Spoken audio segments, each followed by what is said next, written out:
family, this right here is just a short reasoning on the Bible. Because to be honest, I get a bit fed up how with all the information that is out there, some people still taking this document to be holy. The first thing I have a problem with, right? How can this book be holy, family? I need you to listen to me closely, right? How can this book be holy if it was used, okay, in the enslavement of African people, of black people, of melanated people, I should say, worldwide? How can it be holy? We have shown how the God of this book, be it Yahweh, Jah, whoever, is quite confused and has issues in our previous videos. We didn't even touch upon the many contradictions that there are in the Bible, and as well the mistranslations, which I highlighted, one of them being very fundamental, the mistranslation of the end of the world, where the correct translation from even a previous document, an earlier document from the King James Version, being the Latin Vulgate, shows that it's actually the end of an age. So family, how come with all this information presented that we are still confused and thinking that this book is holy in the literal sense of the word? The Bible and its origin, alright? The Bible, now I didn't actually script this, I didn't write no format, I just gonna drop it wrong, okay? Because I just a little fed up already. In the fact that I have a bedroom, you know, close bedroom, you know, from time still, and we're linked up in a time in quite a while.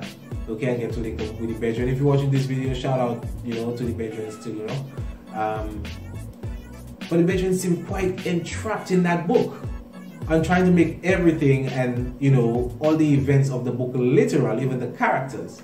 Okay, now the Bible has some history in it, but it's actually twisted and it's plagiarized, wherein the history it has, the people that is showing you that actually did it are not those people, but some of the history actually transpired. Okay, now the origin of the Bible. The Bible, or the Hebrew text, okay, the very first story we have of the Hebrew text, you will find it within the letters of Aristeas. How it was actually written from Hebrew to Greek. So Ptolemy, all right, which was the ruler of Egypt after Alexander the Great conquered Egypt in 332. So Ptolemy, okay, his soldier or his general, you can say, actually went to the throne when Ptolemy passed away. Now his librarian, I think his name is Demetrius, went to Ptolemy and requested that they have a version of the Hebrew law within their library. Mind you, it's not their library. They just conquered Kemet, right? And they took over everything. So it's not your library, but somehow it got turned to, obviously they like to put the name on something, so it turned to the Library of Alexandria. So the librarian went to him and said that it is good that they should have a copy of the Hebrew law in Greek in their library. Okay? And Ptolemy saw it was a good thing. And within the letters of Aristeas, you will find that the many things he did in order to get those elders, okay, from the 12 tribes of Israel to actually come to Alexandria to sit and to have these laws translated. So it said, and it goes on to say that 6 elders from all of the tribes of Israel, from the 12 tribes of Israel, were gathered. Okay, are you going to gather 6 elders from the 12 tribes of Israel? Where are those elders at? You know, they probably scattered, you know, left, right, and center. So you're going to gather 6 elders from the 12 tribes of Israel and have them gathered together at one location. And it is said that it took 72 days, because 6 times 12 is 72. It took 72 days for them to produce the document, for them to produce the translation. The translation of the first Hebrew text is known as the Septuagint Greek. Alright? But Sep means 7. But wait a minute, I thought it was 72 of them. Why then the actual name, you know, now means 70? I mean, there is 2 missing. That's a red flag right there. I mean, many might not say that's nothing, but these things are very important. We can also see that where they went on to remove more books from the Bible, as there are certain books in the Bible that make reference to other books that are not present in the Bible, like the book of Jasper, for example. Okay, so presently we have 66 books in the Bible that they chose, okay, to put together at the Council of Nicaea. So the story goes on to say, right, how they chose those 66 books. It is said that they had over 500 books. all right, about 500 assigned books. And they put all the books at the bottom of the table, okay? And they said that the Lord will choose which books that they want in the Bible. So when they come in the morning, the books that they get at the top of the table will be the books that they put into the Bible. I believe that story is also in the letters of Orestes, okay? So the next morning when they came, they saw obviously some books on top of the Bible, and the rest of the books at the bottom of the table, they actually burned them. And these are the books that they put in the Bible. So they thought that the Lord took some books from the bottom of the table and put it on top. No one said who had the key, who came in later, who actually snuck in and actually, but they just said that the Lord did it. Okay, so we're just supposed to go with that, right? Now, from that time, when the first copy of the Bible was given, okay, the Septuagint Greek, Constantine proclaimed, you know, the Sunday worship, all right? And we're going to go into the Sabbath, whether it is Saturday or Sunday. We're going to go into that in another video. That is a very interesting topic, right? But this Bible, what I'm trying to basically say, from the first copy of this Bible, printing presses were not around. So copies of this Septuagint Greek, now mind you, it's also questionable where those original Hebrew texts came from, because up to now no one can produce the original Hebrew text, not in pieces, not in the whole, nothing. So are these documents really Greek? Okay, this Bible, the copies that were reproduced and being distributed, okay, to the high echelon of society, okay, because the common folk were not allowed to have Bibles, these Bibles are actually rewritten by hand. So one can imagine the amount of errors that's in there. The printing press didn't get invented until the 1400s, first by the Chinese and then by the Europeans. All right, and the King James version of the Bible that many of us think is holy is, you know, King James, that's from the 1600s, if not 1611, if I believe. One of you correct me if I'm wrong, okay? So this Bible, we can question its origin. There are no copies of the original things that it was translated from, okay? The copies and the errors and the mistranslations, and how many of the versions of the Bible do we have today? This same Bible being used, okay family, to put people in slavery. This same Bible telling you the same way Christ or God is the head of a man is the same way the slave master is the head of the slave. This Bible tells you Ham, all right, is to be a slave to Shem. Ham, the progenitor of the black race. This Bible justifies slavery, family.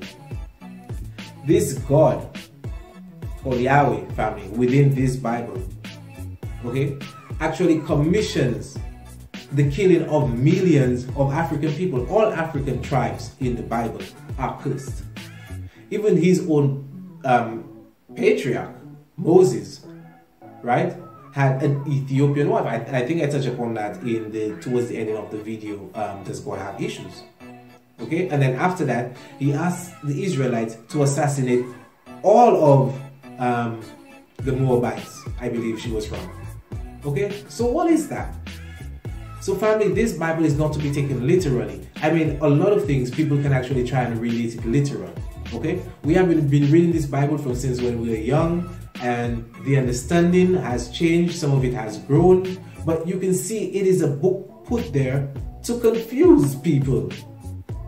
Now, I've been trying to bring about the higher level of understanding, the highest level of understanding within this text, not to be taken literally, okay? But it's actually stolen and plagiarized from the concept of taking within nature and within oneself. So family, this Bible is not holy in the sense it is called holy whatsoever. It's actually full of holes, you know.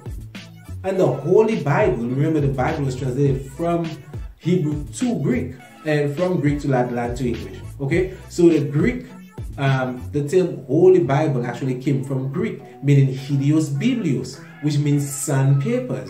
Because it's really about, when you go deep into the Bible, family, not just pick the few verses and, you know, I think they will pick there and put it up scribble how much thing, you know, someone scribble how much thing, and the only thing Christians see is Jesus Christ is God. But they scribble, everything scribbled, they're not saying nothing else. When you really read the Bible, family, it will bring two approaches, okay? It's going to take you to astrology, and it's going to take you to Egypt. When I say Egypt, I mean Kemet, right? Ancient Egypt. No doubt the Bible is going to take you to these two places. However, the church, right, and the clergy is basically telling you that everything associated with Egypt is pagan, and everything pre-Christian is pagan, really, which is why they enforce the Crusades and the Inquisitions upon people, okay? With how much bloodshed, if you actually do not conform to their religion, it was off with your head, all right? So this Bible, family, has been used for the brutalization and the genocide of many indigenous people worldwide, including the Africans. So how can you still want to get up every morning and you don't feel good unless you read this book? Huh? I want to find how? I don't know, Jawi. That just in me as to just get up and just the Psalms you think that you cannot do without, the Psalms of David, or David didn't even exist. David sat down there and wrote his Psalms. Why can't you, if you feel the need to pray so much to this outside source, which I've actually shown that you are an extension of, right? If you're feeling the need to actually pray and give reverence, or we should say venerate, or give an affirmation so much, why don't you just sit down and write your own affirmation? The same way David did. Though he didn't exist, but I'm just using it in the example to show the family. Right? So this book is not holy, family. Okay? We should stop trying to defend this book. Alright? And remove our souls from this book. Like some kind of genie in a lamp. How I see someone going on. Okay? Trying to look to justify every single thing in the book and trying, like, come on, man. These are videos you're trying to give to just break down, just to try to just remove the souls of our family from that book and just make the souls just free up within nature and within the universe, you know? And just live just free up. Yes, everything, every natural thing within nature that living according to how it's supposed to live. It's only mankind that are a bit confused. You know, through the system they created, we kind of have us like perplexed, like we say, like we have to do that, and if we don't do that, we again money, we go survive. That's everything in nature just has an order to things. Okay? It's true we were born with free will, but we're supposed to create this order, alright, and still move and live freely. We're supposed to just be freeing up and not playing, but you know, when you like your work becomes play, family. Okay? So in a sense, one should be just there playing still. And you know, if you're playing and you're not stressing, you know, through work, and you're not always depressed, right? You will preserve your youth. So it's just simple, family, right? So that Bible, they're not holy, okay? You can use it if you are at that level of consciousness, okay, to help break certain chains and certain understandings. I will not admit there are certain levels of it that will, you know, when one can relate, when just living the matrix and this, really, and getting to know God, right? Getting to know that aspect of oneself, you can say, okay, and the Christ consciousness, because Christ is really you, you know. While we have explained that Jesus is the Son, okay, everything in nature is also you, because you're an extension of nature. You are the sun, you are the tree, you are everything in nature. Okay, family? So that's just a short video to just really show, you know, the origins of... And before I even close the video, something just come to me. The Ethiopian Bible that many people believe is the oldest Bible. The Ethiopian Bible is not the oldest Bible. I repeat, the Ethiopian Bible is not the oldest Bible. Okay? That Ethiopian Bible, or they could refer to it as the Garaima Gospels. Does the family actually know who Abba Garaima is? Abba means father. Abba Garaima is a Syrian. Alright? This Syrian left Constantinople in 490 AD. They had already had the Council of Nicaea, okay, and some other council. I think it was the Council of Ephesus already, okay. 2 councils. I think it was actually 3. Just can't remember the 3rd one. But he left after the 2nd or the 3rd council in 490 AD and went to Ethiopia. And the legend has it that the Almighty God saw that this man was so, you know, great, and he came to do such a good thing for the nation, that the Almighty didn't make the sun set, and he was able to write the Gospels in 1 day. Okay?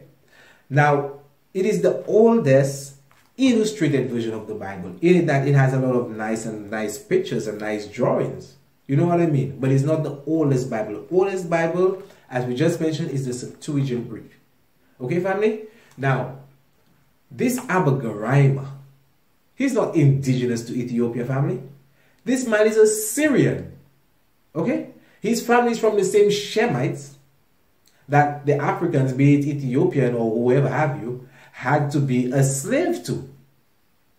This also justifies the Arabic, or I should say, the trans-Saharan slave trade, which was purported by the Arabic, the Islamic people. Which is why I also have a problem when I see brothers and sisters going into Islam. What is wrong with you, man?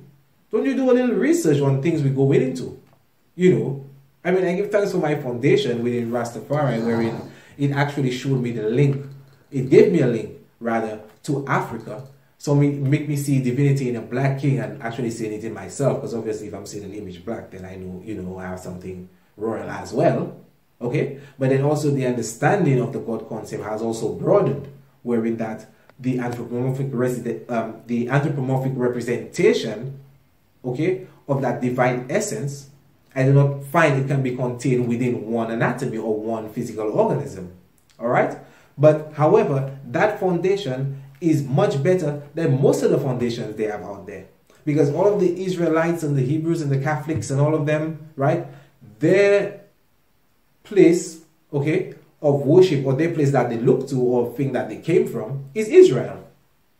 The Muslim people, the place that they venerate is Mecca, is Saudi Arabia. So every religion is trying to take us outside of Africa. But Rastafari actually pointing you towards Africa. All right? Now, don't want to stray, you know, is the Bible we're talking about, but I just had to mention that point.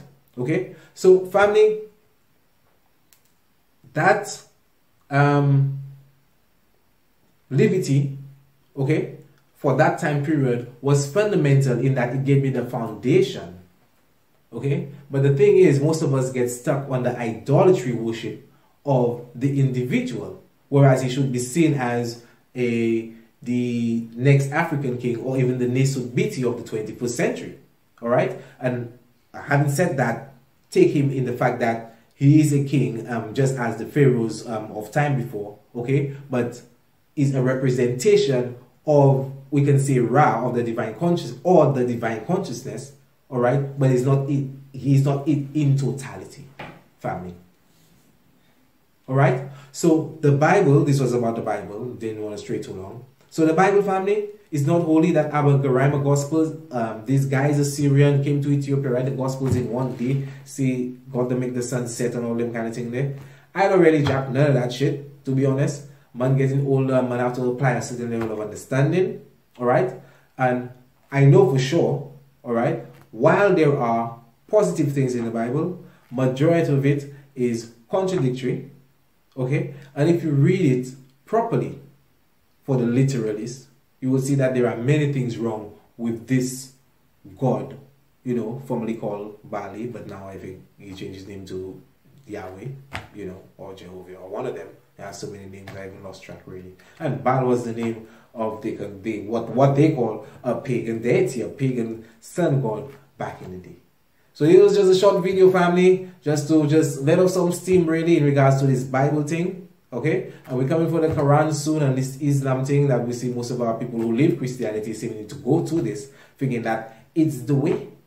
Islam was actually responsible for the enslavement of our people way before the Europeans came. And having said that, family, positive vibrations sending out to you, you know.